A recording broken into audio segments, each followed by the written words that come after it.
ایک ہے کسی کو پکارنا، کسی سے مدد چاہنا، کسی سے کسی کام کے اندر جو ہے کوئی امداد کی خواہش کرنا، جو کہ ہو دنیاوی جو معمولات ہیں، جو عام ہمارے قواعد ہیں، ظاہری مادی اسباب و وسائل کے درجے میں، وہ شرک نہیں ہے۔ میں کسی سے کہتا ہوں مجھے ذرا پانی پلا دو، یہ بھی ایک دعا ہے، استمداد ہے، مدد آپ نے مانگی ہے، اس سے اپنی ایک ضرورت پوری کرنے کے لیے کہا ہے۔ لیکن کیا ہے یہ کہ گھڑا ہے، وہاں رکھا ہوا ہے، وہاں پانی ہے، اس میں سے پانی لائے گا وہ دے دو۔ جو ظاہری قوانین طبیعہ جو ہے ان کے دائرے کے اندر اندر کوئی دعا،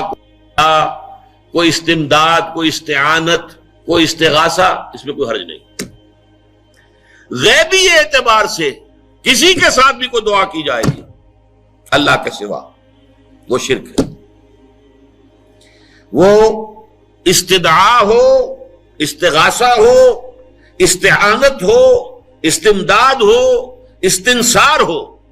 کچھ بھی ہو، غیبی طور پر دنیا کے معروف طریقوں میں اور جو ہمارے طبعی قوانین ہیں ان کے دائروں کے اندر اندر مدد مانگنا،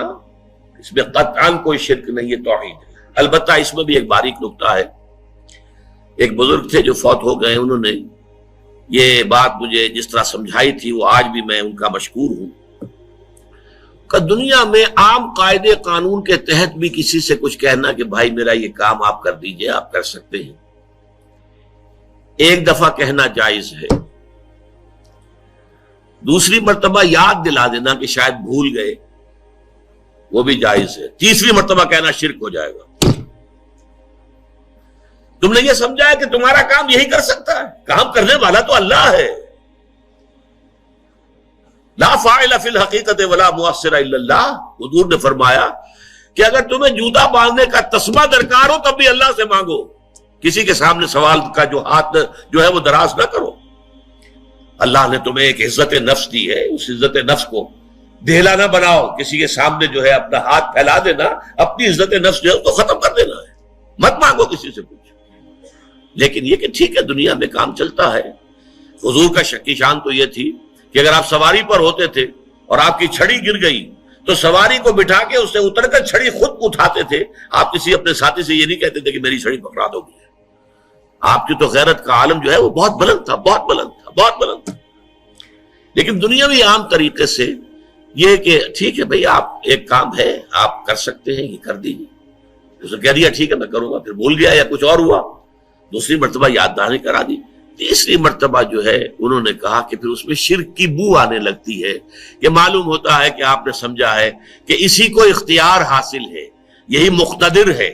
اسی کو آپ کا کام کرنے کا جو ہے وہ پوری قوت اور قدرت حاصل ہے، اور یہ چیز جو ہے یہ شرک کی بو اس میں سے آنی شروع ہو جاتی ہے۔ لیکن یہ ہے معاملہ سارا جو اسباب عادیہ کے تحت، اس سے ماورا آپ کسی کو نہیں پکار سکتے۔ دیکھیے سب سے بات نکتے کی بتا دوں آپ کو، فرشتے کو تو ہم مانتے ہیں نا، حضرت شیخ عبد القادر جیلانی رحمۃ اللہ علیہ کی روح ہے یا نہیں ہے، سنتی ہے نہیں ہے، حاضر ہے کہ نہیں ہے، ناظر ہے کہ نہیں ہے، 100 اختلاف ہو جائیں گے، اختلافات کی تو گنجائش ہے نا۔ فرشتہ ہے یا نہیں ہے، وہ تو فرشتہ تو ہے، آپ کے دونوں کندھوں پہ بیٹھا ہوا ہے، کرامن کاتبین ہے کہ نہیں ہے، یرسل علیکم حفظہ، آپ کے جو باڈی گارڈ اللہ فرشتہ نہیں بھیجتا، لیکن آپ فرشتے سے بھی نہیں کہہ سکتے کہ میرا یہ کام کرو۔ فرشتے کے وجود پہ تو کوئی شک نہیں ہے،